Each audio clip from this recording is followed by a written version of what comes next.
This program is supported by Disney. Wherever there is life, there are stories of unbelievable adventure. This Earth Day, 3 families take an extraordinary journey across our planet. Earth, rated G, only in theaters. Frontline is made possible by contributions to your PBS station from viewers like you. Thank you.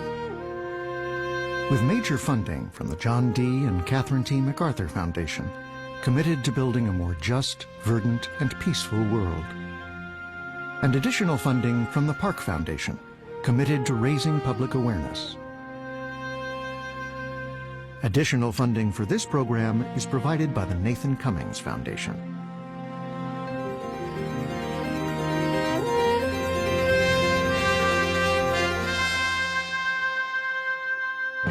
Bribery. It's $1 trillion a year. It's huge amounts of money with corporations on the one side and heads of state on the other side. It's concealed, it's camouflaged, and there's a whole world of conduct that rarely sees the light of day. Now there is an international crackdown and a pivotal case. People in power do not like the investigation to come too close to them. Involving prime ministers and princes. I would be offended if I thought we had a monopoly on corruption. With allegations of blackmail. Blackmail? Sure. Involving billions in slush funds. It goes to a few people, genuinely powerful people. You're talking about the center of legitimate power. Look, this is black money. Mainly what happens with black money is people steal it because they can. Tonight on Frontline, correspondent Lowell Bergman investigates black money. You're busy poking around. It's got nothing to do with you. You should mind your own business.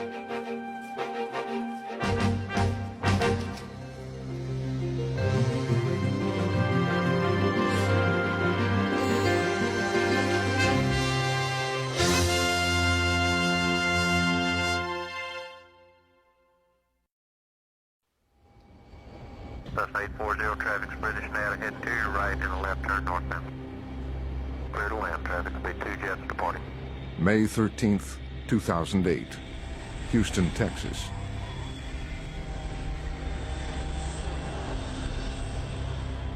British Airways Flight 195 arrived at the George Bush Intercontinental Airport.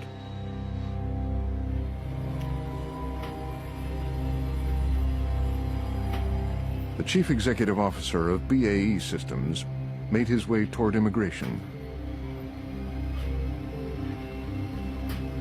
British-based BAE, also known as British Aerospace, is the world's 3rd largest arms manufacturer, and its biggest customer is the Pentagon. Welcome to the United States. But the CEO's visit quickly turned sour. He was being targeted on orders from the Justice Department. Armed federal officers detained the executive and took him to an interrogation room. If you're under investigation, the U.S. authorities are probably going to take whatever steps they feel are lawful to try and get information. Officials copied his documents, downloaded his phone, and then gave him a subpoena to appear before a federal grand jury. This was an aggressive tactic taken by the Department of Justice to send the message that this investigation was being taken seriously by the United States. This investigation of BAE Systems is part of a new crackdown on corruption led by the Justice Department. The BAE case has become a critical test of that effort and the international fight against bribery.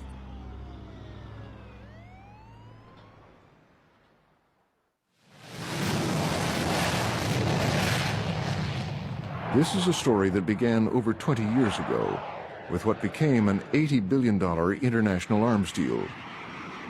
A fighter jet deal involving BAE, the United Kingdom, and Saudi Arabia. And if there was one person who was the main man behind this arms deal, it turned out it was the US ambassador, Prince Bandar bin Sultan. This is the same Prince Bandar who at times calls himself Bandar Bush. This is the one that everybody now calls Bandar Bush because he's so close to the President Bush and the Bush family. I mean, you couldn't be better connected than this man. A shrewd dealmaker, friend to princes and presidents, Prince Bandar is connected on both sides of the aisle. You know Prince Bandar? Of course, very well. How would you describe him? He's a master diplomat. As a friend of mine, he's been quail hunting with me, which is about as close together in the South as you can get to another person to invite him to come quail hunting. So Bandar's a good friend of mine. He's a larger-than-life character. He had fantastically good political relationships in that he was close to the American government and other European governments, particularly the UK government. He managed good and close relationships that were positive and beneficial to both sides. In 1985, Prince Bandar was tasked with getting new fighter jets for the Saudi Arabian Air Force. At first, he approached the United States and a supportive President Ronald Reagan. But the Saudis couldn't easily buy direct from the US because there would be problems with Congress because of the Israel lobby. It was easier politically to buy this equipment from the British, and it was pretty much a secret at the time that then British Prime Minister Mrs. Thatcher and then US President Ronald Reagan had been involved with Bandar in organizing this arms deal. She immediately informed us that she considers Saudi Arabia as a strong friend and will be willing to support the kingdom with whatever the kingdom needs. End of discussion. From there on, everything else was technical. I can remember when Mrs. Thatcher told me that she had signed this fantastic contract that would secure thousands of jobs and create great wealth for Britain. It was an agreement between the British government and the Saudi government, and the subcontractor, the person to deliver the aircraft and the equipment, was British Aerospace. The deal was called Al-Yamama, the dove in Arabic. It was seen as a political triumph for Margaret Thatcher and the UK. Bandar watched as his father, the powerful Saudi Minister of Defense, signed the deal. The secrecy that surrounded the Al-Yamama contract fueled long-time suspicions of corruption within the Saudi royal family. The way the Saudis paid for all those arms was in oil, which was then sold, producing an enormous amount of cash that was exempt from any public accounting. The suspicion is that if you have a deal like that with that much money floating around in cash... Look, of course there's suspicion, and of course people are entitled to be suspicious, but there is a difference between suspicion and fact.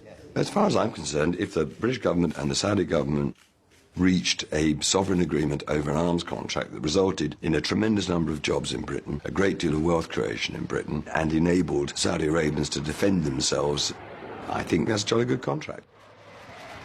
There'd always been rumours about this Saudi arms deal, but nobody could ever stand it up. The headlines today. Allegations of bribery have marred Britain's biggest claims that huge commissions have been paid to 48 tornadoes saved 20,000 jobs in the aerospace. While rumors swirled, this man had an inside view.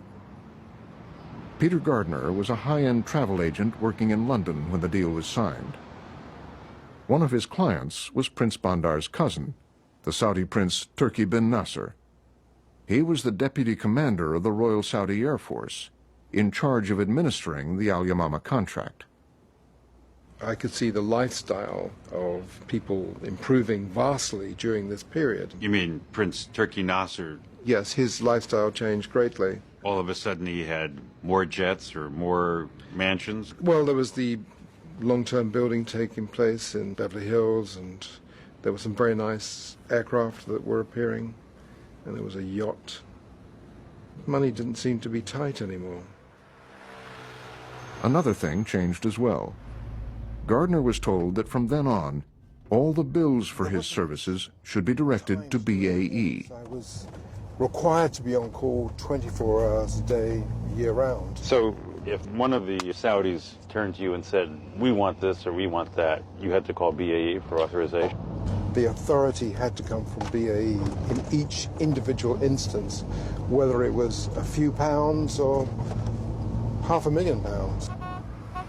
When someone asked you what you did, how would you describe yourself? Well, a super-duper valet, I suppose. The services that we provided had an enormous range. Hotel accommodation, flights, anything. At one point you had to charter a jet to bring back a Rolls-Royce or two? Well, there's more than one occasion when we ship cars back to Saudi Arabia. The Prince is a very keen collector of cars, including vintage cars. So that was not unusual. Gardner and others would also take care of the prince's female friends, as well as his family. As far as the ladies were concerned, they liked to shop, and sometimes there could well be quite a bit of shopping. We did, in fact, on one occasion, charter a 747 from Los Angeles to take all the purchases back to Saudi Arabia. Just shopping? Yes. A cargo jet full of just shopping? It's the lifestyle that many people would like to have if they could afford it. It's a little bit beyond that of a film star, because you've got the diplomatic passport with it. It is very much a different world. It's very much a private world as well, usually. It wasn't just Prince Turki bin Nasser's family that was benefiting.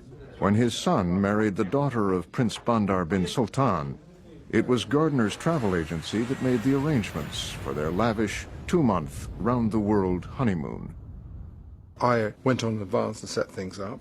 They knew exactly where they wanted to go.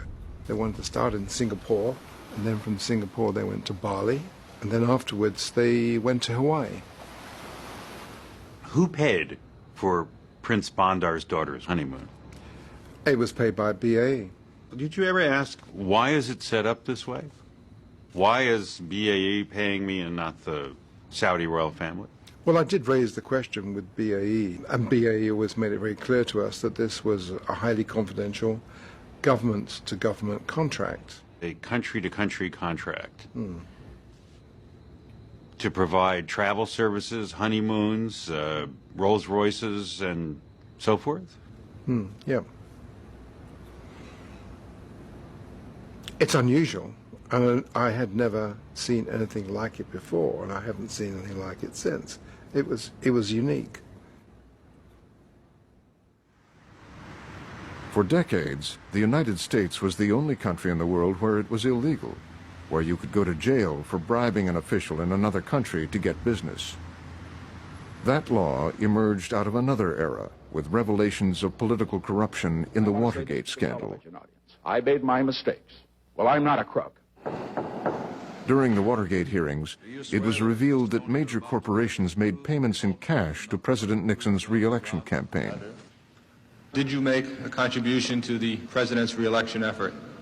I did. I called the controller of one of our companies in the Bahamas, told him I needed $50,000, and he brought it to me. In what form was the $50,000? It was in cash. What sparked my interest was the fact that these were cash payments to the committee to re-elect the president, which came directly out of the corporate treasuries. And I knew that was illegal. He was soliciting a contribution for President Nixon's campaign. Stanley Sporkin was in charge of enforcement at the Securities and Exchange Commission, the SEC, which regulates publicly traded companies. When you heard them talking about cash, what did you think? How does Gulf Oil record a transaction of a $50,000 cash payment? I wanted to know, what account did they charge? Do they have an account called Bribery? And so I decided to ask one of my investigators to go out and find out how they did it. Stanley came in one morning, and he was agitated, and he really wanted to know and was asking all of us, how could this happen? What are we going to do about this? When we looked into these funds, we found out they were not only being used domestically in the United States for illegal campaign contributions, but we found that the same monies were being used to bribe officials overseas in connection with the company's business. Sporkin's investigation found that 500 American companies had spent hundreds of millions of dollars bribing everyone from prime ministers to police overseas, which, it turned out, was not illegal. Bribery was something you deducted from your tax returns. Right. Companies deducted those payments just like any other regular expense. Bribing a foreign government official wasn't prohibited. It was something that people could do, and they got away with, and they got business as a result, and so they carried on. We came up with a voluntary disclosure program, and some 500 or more companies eventually came in and made disclosures. Hundreds of companies came in and confessed? Yes. I found out when I got in office that the Securities and Exchange Commission had gotten testimony from more than 100 corporate executives that they were involved in what I consider to be criminal activity, that is bribery. So I was very eager to see this practice stopped and ran into a hornet's nest because a lot of corporations claimed that they couldn't sell in competition with the French and British and others overseas if they didn't bribe officials who were in charge of making the purchases.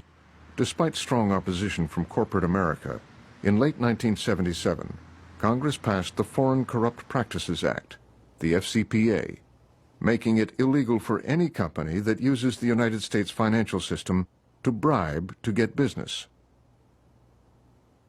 Around the world, I think everybody looked at the United States and thought, well, that's great, but not for us. So you had the statute passed, and Americans went abroad, and they had difficulty doing business because they knew that they could go to jail if they made payments to those foreign government officials. Even though the Justice Department aggressively pursued and convicted major U.S. companies like General Electric, Lockheed, and Goodyear, other U.S. companies continued to bribe. The culture had not changed. There was undoubtedly a tendency of companies that had been engaged in bribery prior to the FCPA to continue to pay bribes, but to become more careful in how it was done. Hell, Tommy, we've all got the Foreign Corrupt Practices Act committed to memory. I got a little copy of it taped to the wall of my head. The movie Syriana describes U.S. companies bribing, despite the law. Corruption? We have laws against it precisely so we can get away with it. Corruption is why we win. Syriana may be a movie, but it is based on the life experiences of former CIA officer Robert Baer. You were a briber. I bribed all sorts of people. That's what I got paid to do. That's what I got trained to do. 21 years in the CIA, I spent millions of dollars in cash, bribing government officials, bribing Gulf princes, buying hookers for Gulf princes. Were you ever competing with a multinational corporation? That's who we competed with because they could pay real money. I mean, let's face it, the CIA were pikers when it came to this. It was the big corporations who could outbuy us any day of the year. And the big corporations were also complaining to Congress. Because of the law against bribery, they said they were at a competitive disadvantage doing business abroad. So the U.S. government took the case against bribery to Paris, to the OECD, the Organization for Economic Cooperation and Development. Swiss prosecutor Marc Piet was an early ally. I've been giving talks to heads of corporations in France, and they were asking, what do you think you're doing? Imagine a breakfast room with the CEOs of the top listed French companies sitting there in a hotel, looking at me. I didn't eat breakfast, they had breakfast, and they're saying, you must be a madman, and you are messing up the way we do business. You have to know, and you're basically the slave of the Americans. Slave? The slave of the Americans. You, a Swiss prosecutor? In the beginning of the 90s, we started really fighting against corruption, also by the legal means. Eva Joly, then a French magistrate who was leading the largest corruption investigation in the history of France, was also arguing for an international treaty. This was quite a revolution because people in power do not like the investigation to come too close to them. It took nearly 10 years of lobbying before the OECD members finally agreed to a treaty known as the Anti-Bribery Convention. What changed their minds? I think it's hard to defend corrupt business practices. I think that those countries who ultimately joined the convention realized that this was the only path forward. I think it was untenable for some of these countries to say, no thank you, we'd rather permit our companies to bribe. It's hard to be publicly in favor of bribery. Indeed. Marc Piet was appointed to lead the group. He knew that even though they had now criminalized international bribery, the practice was not going away. Companies found themselves in a very awkward situation. Suddenly, the element of risk rose. And there's a double risk. On the one hand, you might be caught. On the other hand, you might lose out because your competitors are not playing game. Your competitors are continuing to bribe. Right. That's what this man told us he kept doing for one of Germany's largest companies, the Siemens Corporation, after the anti-bribery treaty was signed. Paying bribes was customary in nearly all business units of Siemens. Reinhard Sikacek was in charge of part of Siemens' massive billion-dollar international bribery operations. I was a true Siemens man for sure. I was known as the keeper of the slush funds. We all knew what we were doing was illegal. To avoid getting caught, Siemens used secret bank accounts in places like Switzerland and front companies, plus the age-old method, cash. For €1 million, you don't need a big suitcase because the bills aren't very big. A briefcase is enough. €200,000 isn't so much that you couldn't carry it in your coat pocket. And what Siemens was doing was apparently not unique. Companies like BAE, it seems, didn't say, we better stop doing it. They said, we better find a safer way of doing it so we don't get into trouble. British investigative journalist David Lee reported that at BAE headquarters outside of London, the company had packed up documents about the way they conducted international arms deals. Then they trucked them out of London and out of England. And BAE reacts by moving these operations to Switzerland. That's how they react. They move everything to Switzerland, yes.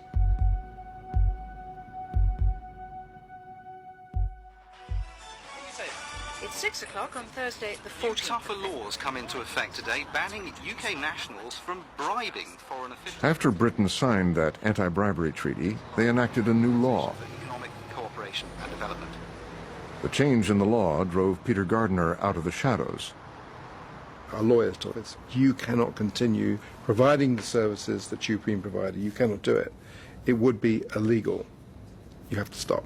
And did BAE say, we also can't do business this way anymore? We'll have to figure out something else.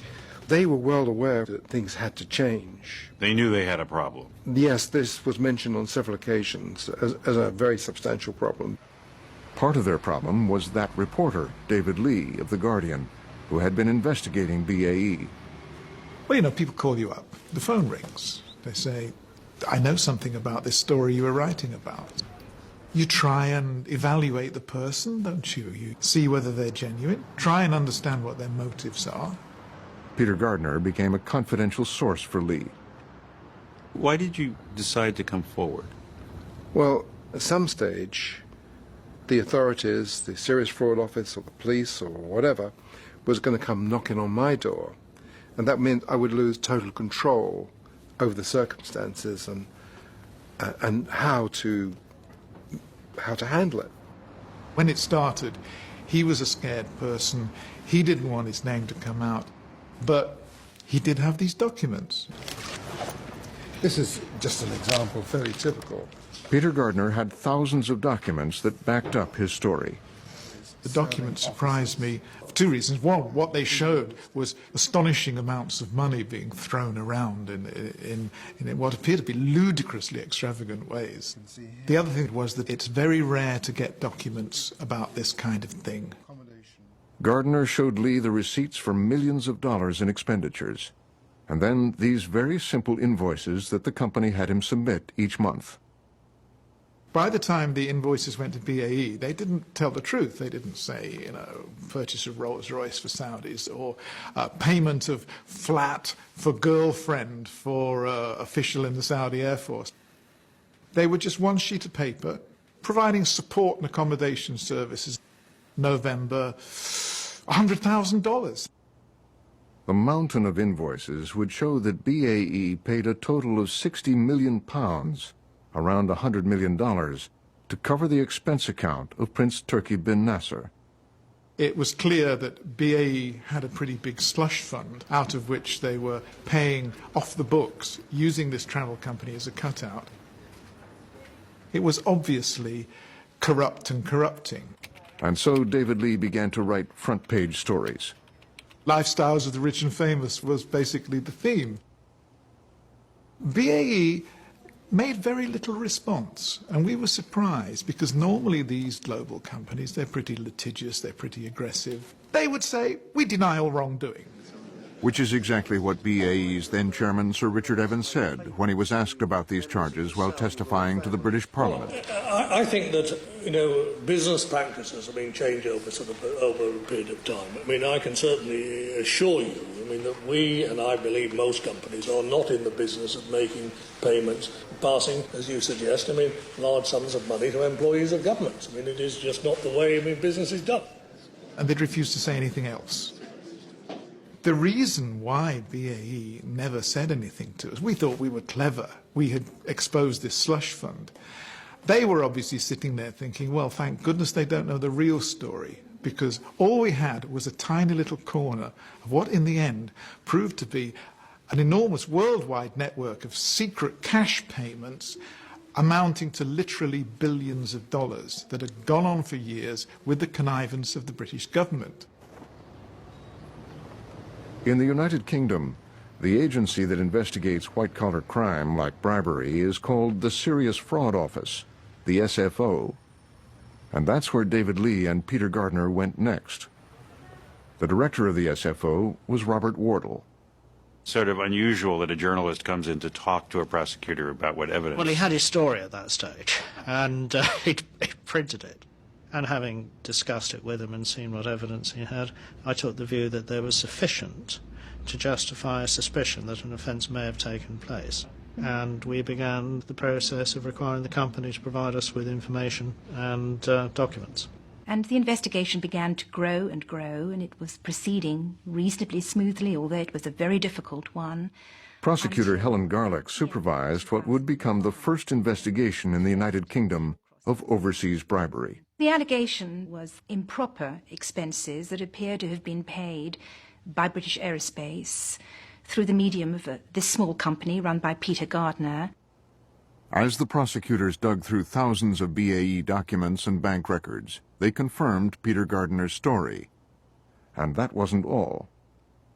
How would you describe the original allegations, the Gardner services, to what you found in the end? They were a drop in the ocean. I think that would be a fair way of describing them. Over 60 million pounds, over $100 million was a drop in the ocean. Yes, relative to the, the amounts of money that we were dealing with here. So we were talking about billions of dollars. Yes. In the mass of documents and accounts, Helen Garlick's team made another startling discovery. Some of the money from the Al Yamama account, around $2 billion, had been sent to Washington, D.C., into the Saudi Ministry of Defense bank accounts controlled by the man who is credited with making the Al Yamama deal, Prince Bandar bin Sultan. As much as $2 billion went to accounts under the control of Prince Bandar bin Sultan in Washington. It's hard for me to believe that you didn't have a reaction when you found out how much money was going west. The value of the Al Yamama contract itself was astronomical.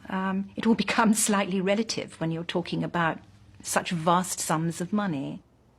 As part of that $2 billion, funds were sent to support the crew and the fuel for a wide-body Airbus 340. BAE admit that they made a gift of a brand new Airbus to Prince Bandar, which he had painted in the blue and silver colours of the Dallas Cowboys, his favourite team, and has used ever since to fly around the world. And the British investigators also uncovered a complicated web of intermediaries and front companies.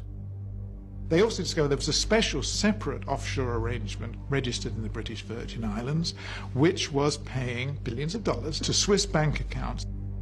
British investigators suspected that those Swiss accounts may have benefited the man who signed the deal, Prince Bandar's father, Crown Prince Sultan, and his business associates. We believed that we could show, if we got access to the Swiss accounts, whether or not a crime had continued to be committed right up until the present day. You had evidence already that there were crimes that had been committed? Yes. And as I said, this story started on a hunch, really. The British prosecutors were not the only ones investigating BAE.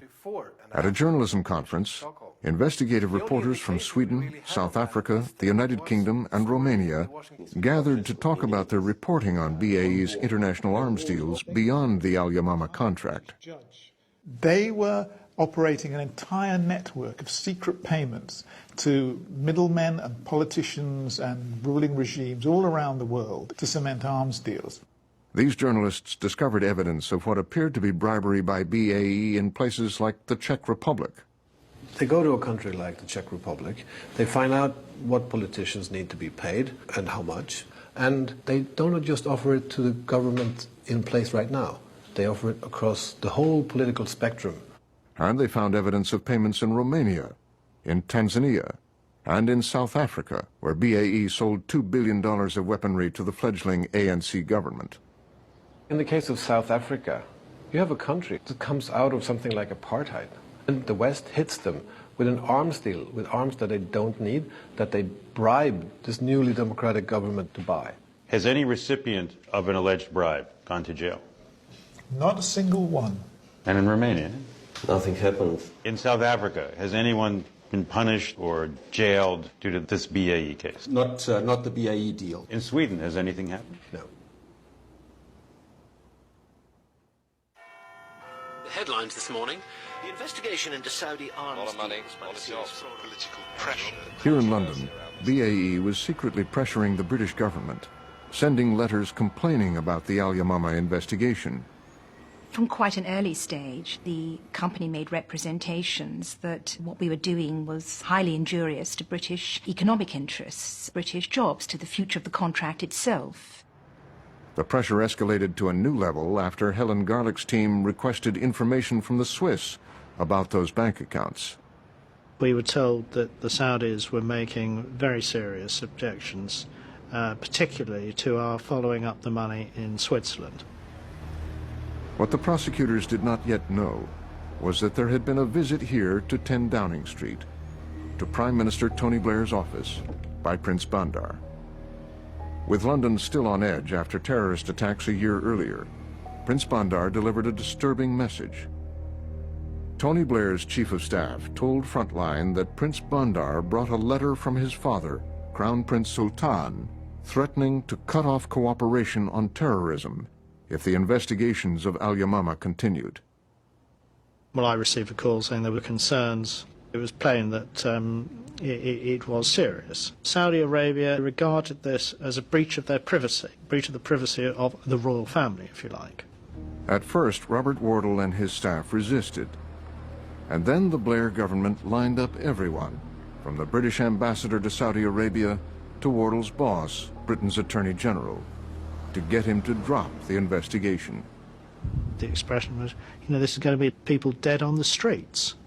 And don't forget... There's going to be blood on your hands if you go... Well, yeah, absolutely. If we go forward with an investigation into these accounts in Switzerland, we'll find we're not going to be able to do what we can do to stop terrorism. Prime Minister Blair himself sent this personal memo, quote, "These developments have given rise to a real and immediate risk of a collapse in UK-Saudi security, intelligence, and diplomatic cooperation." I was left with a fairly stark choice. Should I continue with this investigation, or should I stop it? But when you heard that it was Prince Bandar, it seems to me that would have set off a whole bunch of thoughts in your mind as to what's going on here. Well, of course. It was unusual, to say the least. Is this Obviously, British understatement? Or yes, is it's very much British understatement. In a situation where one of the people who signs on the bank accounts involved in the money is the deliverer of the threats. So why go along with it? Because it's blackmail. It's not nice, but that's where we are. Blackmail? Sure. I accept that. Threats were made, and I had to decide whether to give in to them or whether continue with the investigation. At the end of the day, much against the grain, much against what I would have liked to have done, I took the view that the risk was too great to continue the investigation and risk the damage being done. Soon after, Prime Minister Blair was at a G8 summit when he was asked about the controversy. Were you aware that your government was approving payments to a friend of President Bush's as part of British Aerospace's kickback system? And is that why you suspended a fraud inquiry? I'm glad you're answering that question. On the point you asked me, let me make one thing very clear to you. I don't believe the investigation incidentally would have led anywhere except to the complete wreckage of a vital strategic relationship for our country in terms of fighting terrorism, in terms of the Middle East, in terms of British interests there. Quite apart from the fact that we would have lost thousands of British jobs. So under our rules, it's absolutely outlawed to stop a case for economic reasons. That's fundamental. You cannot say jobs are at risk. That is a centerpiece of our convention. Otherwise, our convention doesn't work. We were all really terrified by this decision. The oldest democracy in the world said that they will not respect the conventions they have signed and ratified. So the OECD Convention alone don't change anything. The treaty itself. The treaty itself is worth the paper it's written on, and sometimes not even that. Despite repeated requests, neither former Prime Minister Tony Blair nor Prince Bandar or his cousin Prince Turki bin Nasser would speak with Frontline. And no member of the British government agreed to be interviewed on camera. Lord Timothy Bell, however, did agree. From the beginning, he's been closely involved in the Al Yamama deal, advising Margaret Thatcher and, at times, BAE and the Saudis. What's your opinion of that investigation by the serious fraud? I think it was foolhardy to start it. Everybody got terribly excited and wanted to investigate something that had happened 20 years earlier and prove that it was wrong now. I think it's all tosh. I don't actually think any of it's got any real substance to it. I think certain groups of people set out to smear the Al Yamama contract, and I think various people wanted to accuse Margaret Thatcher of corruption. So it's bias? Prejudice is the word I would use, not bias. I think bias is a very kind word. I think prejudice is a harsh word, and that's the word I think belongs. When people are saying to us, like Mr. Wardle and others, that this was blackmail. I just don't believe that version of events. I think the use of the word blackmail is provocative, emotional, and absolutely wrong. The Al Yamama contract, when we read about it, appears to be highly unusual because it's so secret. So? That's the terms and conditions of the contract. I mean, this is the fundamental point about this. There is an agreement. The people who make all these comments have never seen the contract. Have you seen this secret agreement, the Al Yamama contract? We saw enough of the underlying contractual documentation to satisfy us that we were on the right track. The confidential nature of the agreement didn't amount to an insuperable case-stopping obstacle. Didn't give them a blank check to do whatever they wanted with this money? Not as far as we were concerned. With all due respect, they are the authorities. They were conducting an investigation. Yes, that's true. You do have the rule of law. We certainly do have a rule of law. And in our rule of law, you require prima facie evidence in order to charge anybody. And nobody has ever been charged. And I don't know that they should take any pride in the quality of their investigation. And in the end, it was stopped. After that decision, Robert Wardle was let go as director of the Serious Fraud Office. And then Helen Garlick resigned.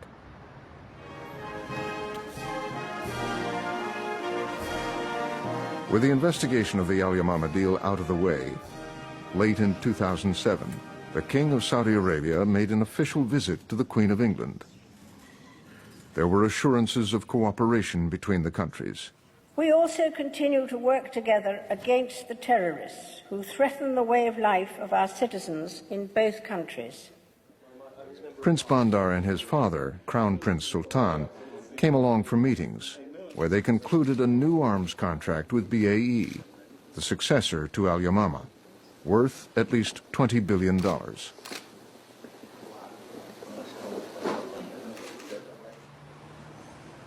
All this had been watched with great interest from Washington. Today, the Justice Department still has the toughest anti-bribery law in the world and the biggest commitment to enforcing it. Mark Mendelson is the chief prosecutor for international bribery. The Department of Justice currently has well over 100 cases under investigation, and over the past 2 years or so has collected almost $1.5 billion in fines and penalties. Jack, you don't want to say anything? The biggest fine of all for an American corporation, over $500 million, involves this man, Albert Jack Stanley, former chief executive of KBR, then a subsidiary of the Halliburton Corporation. Mr. Stanley's been cooperating and cooperating. Stanley was the mastermind of a $180 million bribe paid to Nigerian officials. He's recently pleaded guilty and agreed to a sentence of 7 years. Can we expect more indictments as a result of Mr. Stanley's cooperation? The only thing I can say with respect to that is that the investigation is ongoing. It's not over yet. It is not over yet. This morning in Federal District Court, Siemens AG pled guilty to violations of the Foreign Corrupt Practices Act. Siemens may be a German company, but because its stock is traded in the United States, the Justice Department can assert jurisdiction. And the department just imposed another record fine, $800 million. And that former manager of the slush funds, Reinhard Sikacek, he was convicted in a German court for his part in the bribery. I doubt that Siemens' name has suffered. Since bribery is very common in many countries, people will only say that they were unlucky and that they broke the 11th commandment. The 11th commandment is, don't get caught. The U.S. government had also opened its own investigation into BAE, but the British were not cooperating. So on a Friday evening in May 2008, a secret meeting was called at the Justice Department.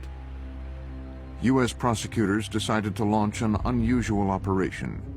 In a dragnet aimed at BAE Systems in the United States, they served 4 executives with grand jury subpoenas. And on the same day, detained and searched the company's chief executive officer as he arrived at Houston's International Airport. No explanation was given to him as to why this was happening. No charges were laid, and then he was allowed to go about his business. That's the way you conduct law. It's not the way I believe law should be conducted. You're busy poking around. It's got nothing to do with you. Just nothing. You should mind your own business.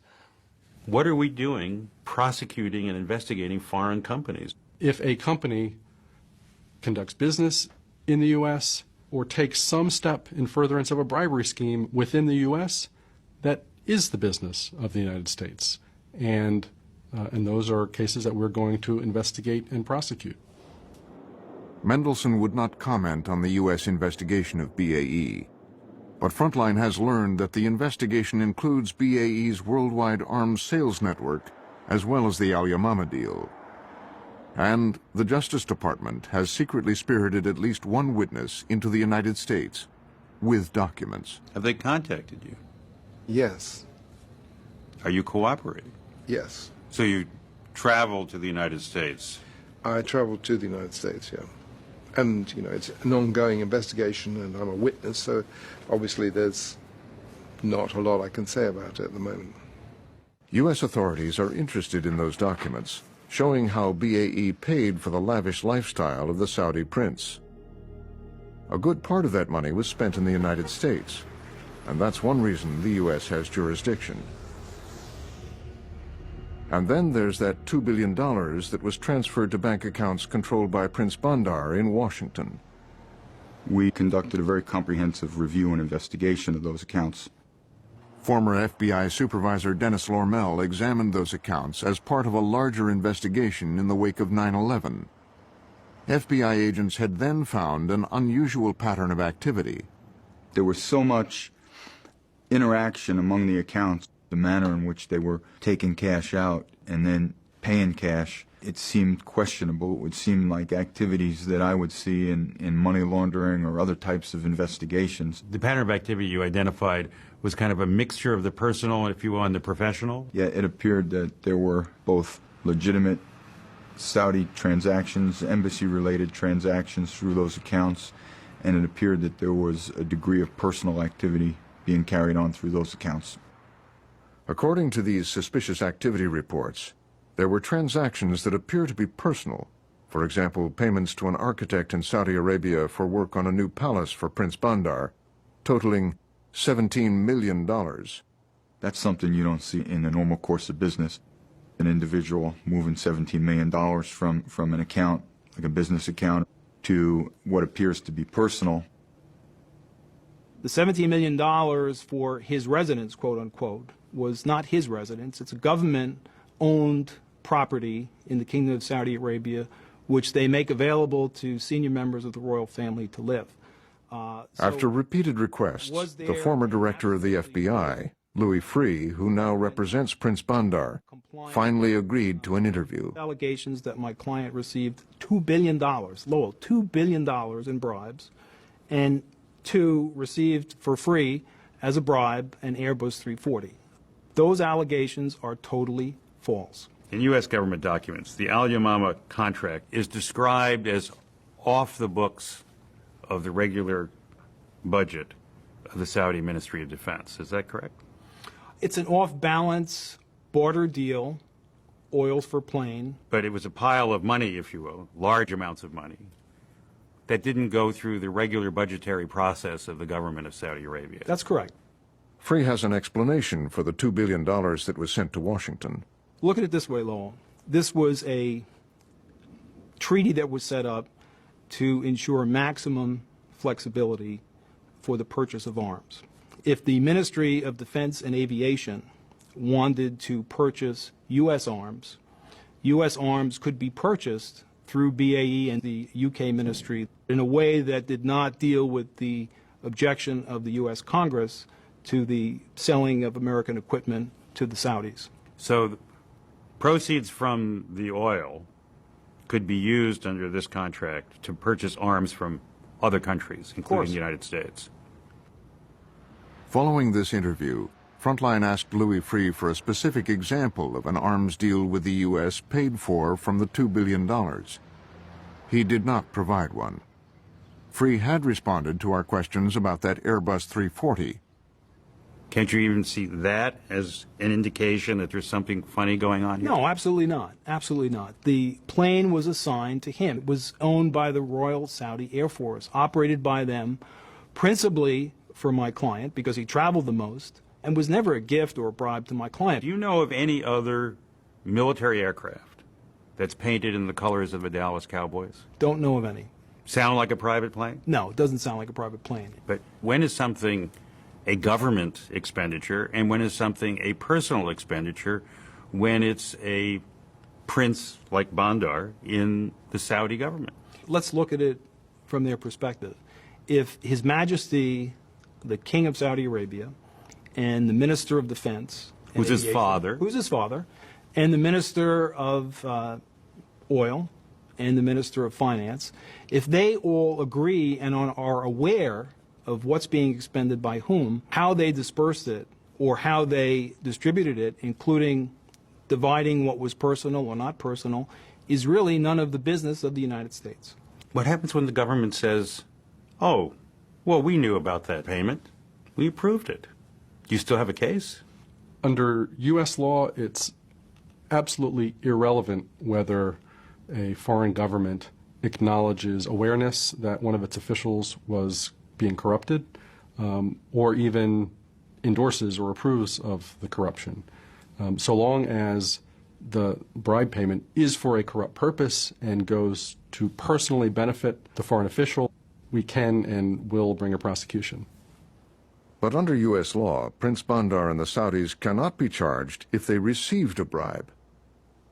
The Foreign Corrupt Practices Act only targets the giver of an alleged bribe, in this case, BAE.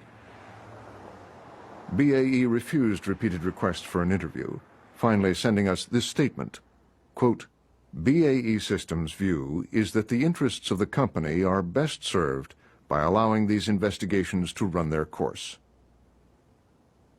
The British aren't cooperating. The U.S. has requests in with the Swiss, but that's taking a long time. This could go on for years and years and years. I doubt it. I think it's going to be ultimately not a question of years, but there's going to be something decisive happening in the next year. This is based on a hunch, or a combination of informations. BAE now employs 40,000 Americans and is a major defense contractor with the Pentagon. I'm sure observers around the world are waiting to see whether the Department of Justice is also vulnerable to political pressure. We shall have to see. Many believe that what happens next in the BAE case will determine the future of the decade-old anti-bribery convention. We are successful in fighting petty corruption. We are successful in fighting probably medium corruption. And sometimes, by accident, we are successful in huge corruption. But it is by accident. There are one rule for the powerful and other rules for other people. And the rule of law is not complete. There are black zones, black holes. Look, this is black money. The thing about black money is you can claim it's being used for all kinds of things. These are the evils of black money. These are the evils of money laundering. You get pots of black money that nobody sees, nobody has to account for, you can do anything you like with. Mainly what happens with black money is people steal it because they can. There's been secret payments by major multinational companies. Are we in a place where that habit is going to have to change? Undoubtedly, the convention and the law which was passed will reduce the number of times that happens. But actually what it will also do is make people much more cunning about how they do it. Because depending on your religion and on your belief, there is a thing called temptation, which is promoted by the devil, who was a fallen angel. And it's very attractive. And people are seduced by it. You know what? I would be offended if I thought we had a monopoly on corruption. Prince Bandar would not give us an interview today, but he did in 2001, when Frontline asked him about corruption and the Saudi royal family. But the way I answer the corruption charges is this. In the last 30 years, we have implemented a development program that was approximately close to $400 billion worth. You could not have done all of that for less than, let's say, 350 billion. Now, if you tell me that building this whole country and spending 350 billion out of 400 billion, that we had misused or got corrupted with 50 billion, I'll tell you yes, but I'll take that any time. But more important, who are you to tell me this? I mean, I see every time all the scandals here or in England or in Europe. What I'm trying to tell you is, so what? We did not invent corruption. This happened since Adam and Eve. I mean, Adam and Eve were in heaven, and they had hanky-panky, and they had to go down to earth. So, I mean, this is human nature. But we are not as bad as you think.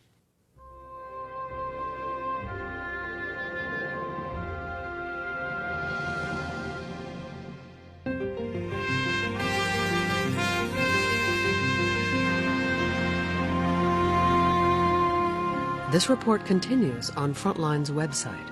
Explore more on the world of international bribery. Of course there's suspicion, and of Read course the interviews. On the one hand, you might be caught. An enormous worldwide network of secret cash payments. It is not over yet. And watch extended portions of the Louis Freeh interview. Yeah, but let's look at it from their perspective. And an interview with Lowell Bergman. There's going to be blood on your hands if you go. Oh, yeah, absolutely. Watch the program again online and join the discussion at pbs.org.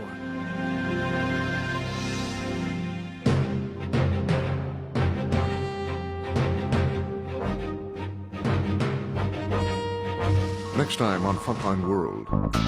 In Pakistan, children forced to choose between extremists and an army waging war on its own people. It's better to die than to live under the Taliban. And in South Korea, detox for internet addiction. When you go home, will you start using the computer again? Correspondent Douglas Rushkoff reports from the digital frontier. These stories and more on the next Frontline World.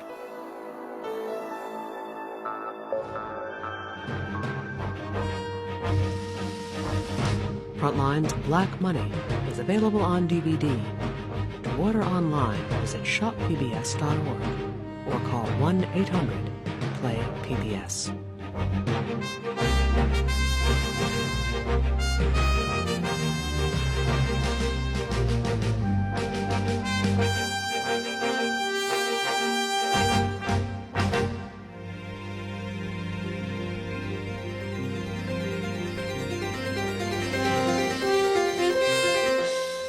Frontline is made possible by contributions to your PBS station from viewers like you. Thank you. With major funding from the John D. and Catherine T. MacArthur Foundation, committed to building a more just, verdant, and peaceful world. And additional funding from the Park Foundation. Additional funding for this program is provided by the Nathan Cummings Foundation. And by Disney Nature Films presents Earth in movie theaters this Earth Day, Wednesday, April 22nd.